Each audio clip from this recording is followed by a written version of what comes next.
Olá! Hoje a gente vai fazer uma análise aprofundada de uma situação que, olha, mexe com a vida de muita gente no Brasil e tá direto nas manchetes, né? A crise financeira dos Correios e também a chegada de um novo presidente para tentar, assim, arrumar a casa.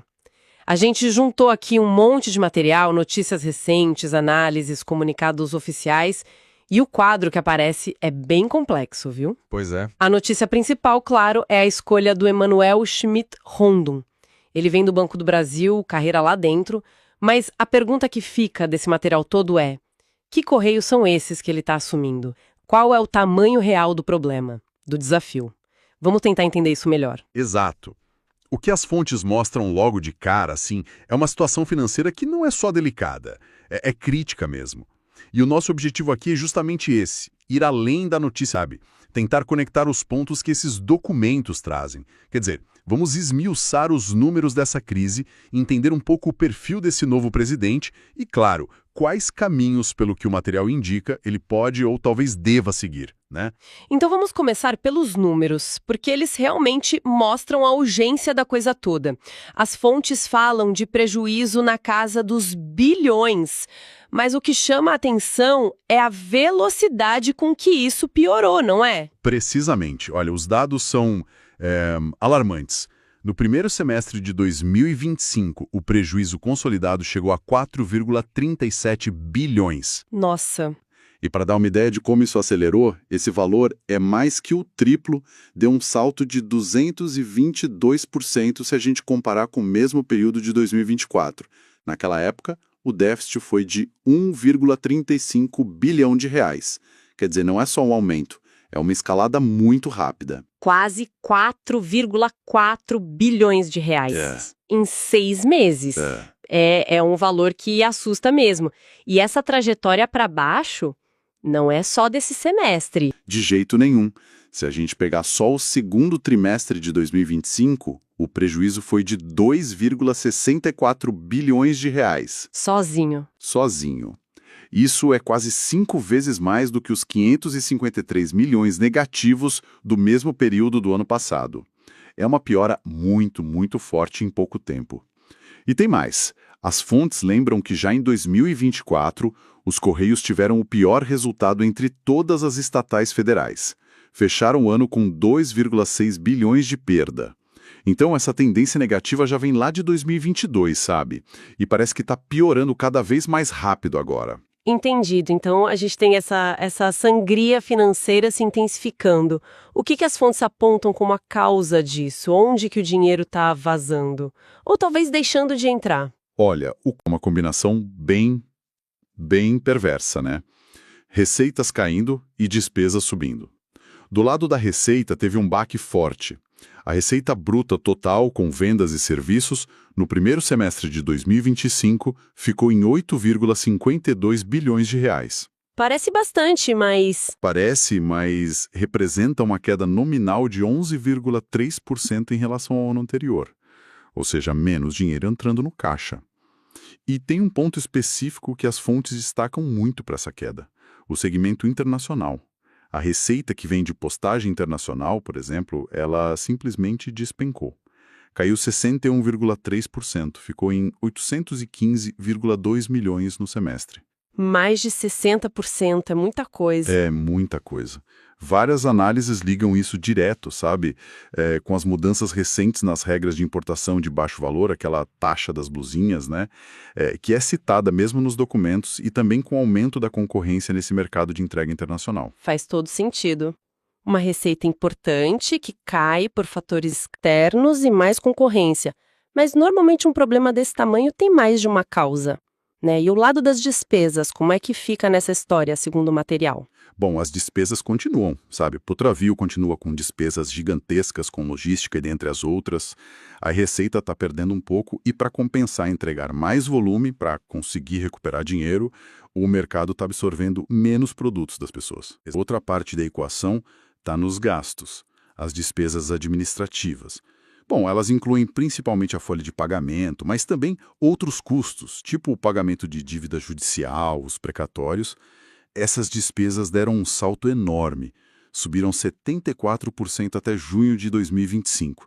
chegaram a 3,4 bilhões. 74% de aumento. Uau! É. E os próprios comunicados dos Correios dizem que uma parte grande desse aumento vem dos reajustes salariais que foram negociados para mais de 55 mil funcionários. E também de um volume maior de precatórios que tiveram que ser pagos nesse período. Certo. Então a gente tem receita caindo, despesas subindo forte, principalmente com pessoal e dívida judicial.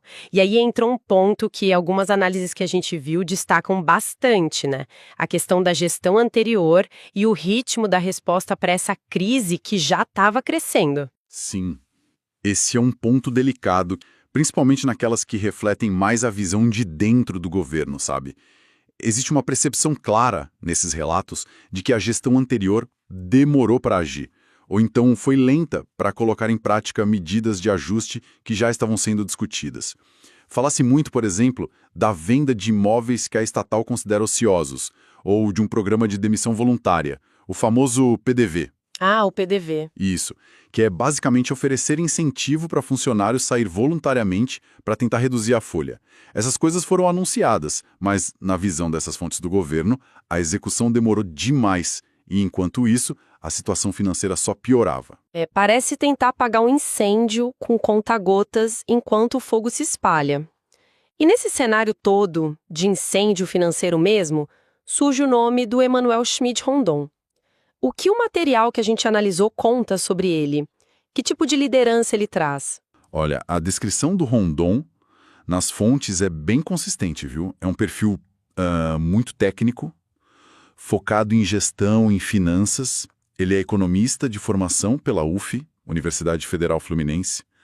Tem MBA e administração pelo IBMEC. E o principal, ele é funcionário de carreira do Banco do Brasil. Está lá há mais de 25 anos. Ah, é de carreira do BB. Isso. Dentro do BB ele foi subindo, ocupou cargos executivos desde 2017. Chegou a ser gerente executivo na diretoria de governo. O que as fontes destacam muito é a experiência que ele acumulou em áreas tipo gestão estratégica, governança corporativa, que é super importante para a estatal, inovação em serviço financeiro, busca por eficiência operacional, liderança em projeto de transformação digital. Além disso, ele passou por conselhos e comitês de empresas ligadas ao Banco do Brasil, sabe? Empresa de tecnologia, de saúde, fundo de pensão, sempre com um olhar, segundo dizem, voltado para a sustentabilidade financeira. Entendi. Então a escolha parece ser um sinal bem claro. Menos um especialista em logística de correio e mais um gestor financeiro com experiência em estrutura grande, em transformação. Ele vem substituir o Fabiano Silva dos Santos, que pediu para sair em julho, mas acabou ficando até agora, né? Correto. O Fabiano Silva pediu demissão lá no começo de julho, mas a pedido do presidente Lula ele ficou no cargo enquanto buscavam um substituto e preparavam a transição. A indicação do Rondon veio do próprio presidente, teve o aval da Casa Civil, e aí só faltavam as aprovações internas dos Correios, Comitê de Elegibilidade e Conselho de Administração, que saíram agora no final de setembro. Algumas análises que a gente leu sugerem que essa escolha mostra um alinhamento mais direto com a Casa Civil. Para quê? Para implementar de forma mais assertiva, talvez, os ajustes que o governo acha que são urgentes e não dá mais para esperar. Entendido. O perfil técnico e esse alinhamento com o Planalto parecem claros, mas na prática, qual que é a missão do Rondon? O que as fontes apontam como os desafios principais, as metas que ele tem pela frente? Olha, o desafio número 1, assim, destacado em todas as fontes, sem exceção, é estancar essa sangria financeira e começar a reverter esse prejuízo bilionário. Isso passa, não tem jeito, por um controle mais apertado das despesas, com foco especial na folha de pagamento, que é um peso grande na estrutura de custo, né? E, ao mesmo tempo, ele precisa achar um jeito de gerar mais receita, talvez diversificar o que os Correios oferecem, ser mais agressivo comercialmente. E aquelas medidas que você mencionou, tipo venda de imóvel, PDV... Exato. Outro ponto que aparece forte nas análises é destravar e acelerar essas medidas de modernização e eficiência. Superar aquela percepção de lentidão da gestão passada é fundamental. A venda de imóveis que não são essenciais para a operação e a implementação para valer de um PDV forte são citadas direto como ferramentas que podem gerar caixa e reduzir custo estrutural mais rápido. E à sombra do Tesouro Nacional fica essa pressão, segundo as fontes, para evitar usar dinheiro público para salvar a empresa. Sim, esse é um ponto central, assim, muito ressaltado em várias análises. Evitar que os Correios precisem de dinheiro direto do Tesouro Nacional é uma meta-chave para a nova administração e para o governo todo. As estimativas que a gente achou nas fontes são preocupantes, viu? Tipo quanto? Um socorro financeiro desse tamanho poderia precisar de algo perto de 20 bilhões do orçamento da União. 20 bilhões? É.